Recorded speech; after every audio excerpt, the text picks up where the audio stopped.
Hello and welcome to David and Betsy's post-anti-inflammatory diet. We are now, how far out, David? 2.5 weeks? 2 weeks out. It's the 15th. 15 days out from the end of the anti-inflammatory diet, and we're bringing you our weekly update. How's it going, David? It's great. How are you? I'm okay. I want to know how you've been this past week. How I've been. A lot of ups and downs. I would say that we probably maintained pretty close to full anti-inflammatory maybe 4 of the days of the week. And then Those other days were kind of the other days I made train some wreck. poor choices. I think hopefully now I'm at the point where I'm past the need to overindulge. You felt a little entitled to splurge? A little bit of entitlement on the pizza and then margaritas. Yeah, those are hard to turn down. What are you gonna do? But overall, I fluctuated up a pound this past week, so I'm still down most of it. But I don't know if that's just timing on weight. If I was just a little low last week, but I'm still about 10 down, so I'm not going to worry about that. But overall, I'm really trying to purposefully avoid. I still haven't had any chips. I still haven't had any soda. I still have had no white bread or minimal amount of white bread. Actually, not much. None this week. But I'm trying to keep a lot of what we said that we were going to do in August to this month as well. Okay. That's good. How about you? So, a couple things.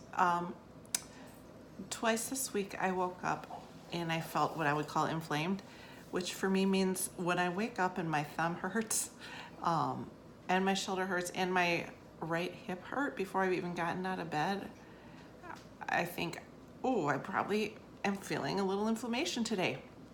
And I hadn't felt that quite like this since we stopped the anti-inflammatory diet. And I'm not really a diet zealot, even though I'm a dietitian. I'm not one to really buy into stuff, but I do think that it was helping me in that regard, because twice this week I didn't feel great. And the things I did this week, some things were out of bounds. I ate a lot of pizza one night and felt really bad. And then I figured I had already fallen off that wagon, so then I followed that up with half a pint of ice cream. So it was probably not a good move. That was a poor choice. Yeah, for lots of reasons. Not only the inflammation, but I just really didn't feel good, but it tasted good.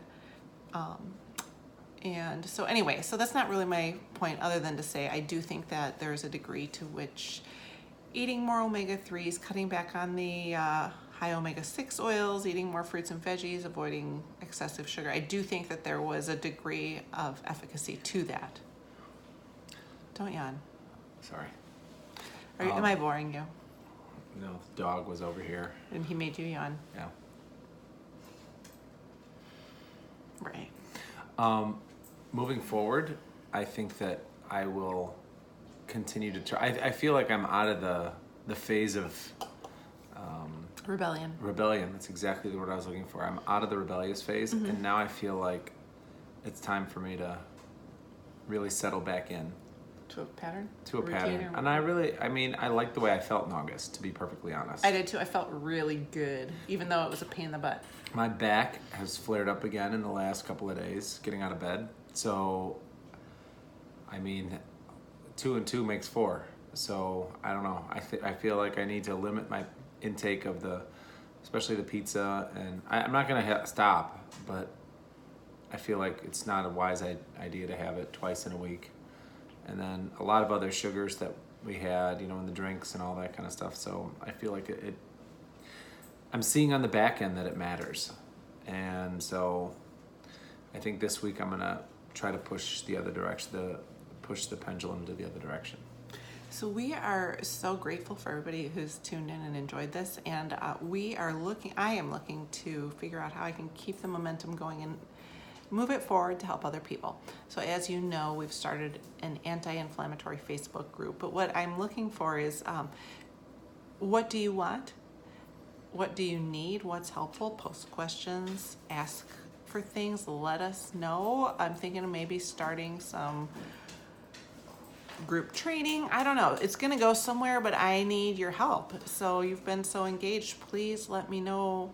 One thing, can I add one thing here real Yeah. quick? One thing that I'm finding is that people just from out of nowhere are coming up and saying, "Hey, I saw you in this." And I think people want to believe that there is nutritional value to how you feel.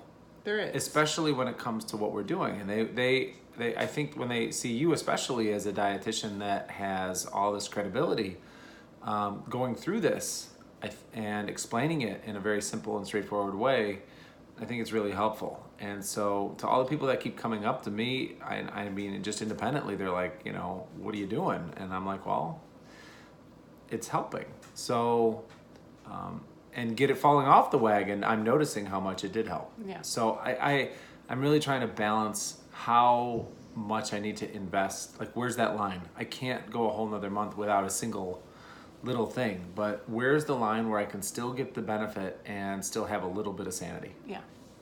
And myself, I'm kind of a creative and kind of a visionary, and I kind of get big ideas and then need to figure out how to implement them. But I do have a tagline for where we're going here, people. So the tagline is going to be, your healthy family starts with you.